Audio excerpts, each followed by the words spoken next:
Fail થતાં block ભરેલી truck પાણીમાં ખાબકી, સદનસીબે જાનહાનિ ટળી। સાબરકાંઠા જિલ્લાના વિજયનગર તાલુકામાં ઈડર વિજયનગર માર્ગ પર આવેલા આળા ખોખરા ગામ નજીક એક ગમખાર અકસ્માત સર્જાયો। બ્લોક ભરેલ એક ટ્રકની બ્રેક અચાનક ફેલ થતાં તે પાણી ભરેલા નાળામાં પલટી। સદનસીબે આ ઘટનામાં ટ્રકના ચાલક અને ક્લીનરનો આબાદ બચાવ થયો। પ્રાપ્ત માહિતી અનુસાર આ ટ્રક ઈડરથી વિજયનગરના આળા ખોખરા તરફ જઈ રહી હતી, જે દરમિયાન અચાનક તેની બ્રેક ફેલ થઈ જતા ચાલકે વાહન પરનો કાબુ ગુમાવ્યો।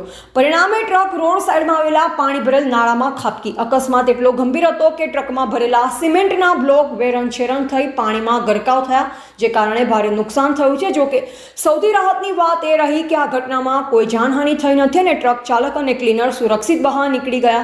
સ્થાનિક લોકોએ ઘટના સ્થળે પહોંચી બચાવ કાર્યમાં મદદ કરી। પોલીસે ઘટનાની નોંધ લઈ આગળની કાર્યવાહી હાથ ધરી। એવા રાજકમલસિંહ પરમાર, ભારતની અસ્મિતા, સાબરકાંઠા।